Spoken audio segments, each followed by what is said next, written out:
I just addressed the Security Council and I made a few points. First, the EU intends to support Ukraine for as long as it takes. Ukraine is a crime scene and there is a criminal. And it's extremely important to make sure that there will be no impunity. It's very important that we work very hard for a just peace based on the core principles of the UN Charter. We are absolutely determined to work with all our partners across the world to defend the multilateral order. Are there questions? Yes, Stefano Vaccara, La Voce New York. You know, we know that you had a special address for China that should help to find the peace.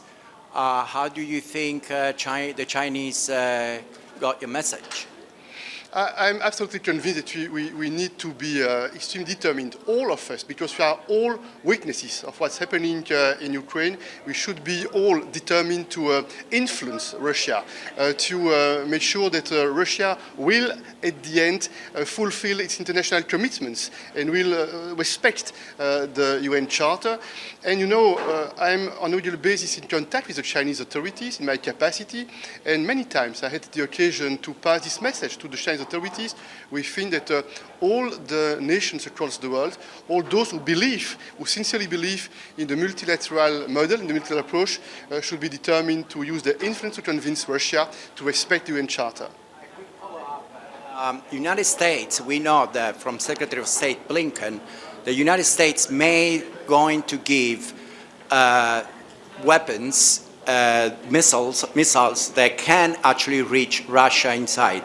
Now, do you think that this will help toward the peace, or is going to be a dangerous move that can enlarge the conflict? One thing is absolutely certain. There is an aggressor and there is a victim. And we are supporting and helping Ukraine to defend itself, to defend its territory. It is absolutely clear that we want to support Ukraine to defend its territory. Never we have had intention to attack Russia. And that's why it's very important that the agreement that we have with Ukraine are respected. On the EU side, we provide military equipment. The EU, together with our member states, we provide military equipment to help the Ukrainians to defend themselves and to defend their territory. I just want to follow up on China. Do you intend to follow up on what you told them? Do you have any meeting plan with your Chinese counterpart? You know, there is one thing which is positive. The recent months, we had some meetings at the level of the National Security Advisors, and the last meeting took place in Jeddah a few weeks ago with the participation of more than 40 countries, including China. This is something useful, this is something interesting in my opinion, because we support the Just Peace formula presented by Vladimir Zelensky. We support also the principle of a peace summit, and we hope that a vast majority of the international community will work to support the principle of the UN Charter, the principle of the territorial integrity and sovereignty. And we think that the powerful members of the international community, they have a special responsibility. Okay.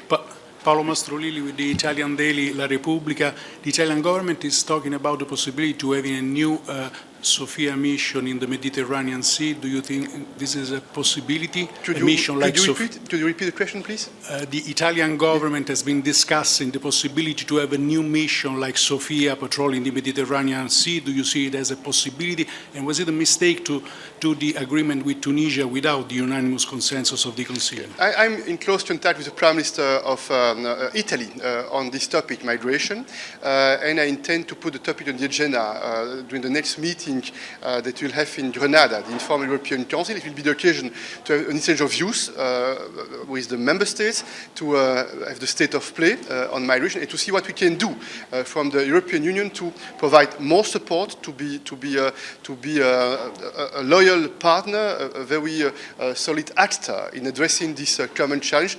It is very important that we make it clear that Italy is not alone.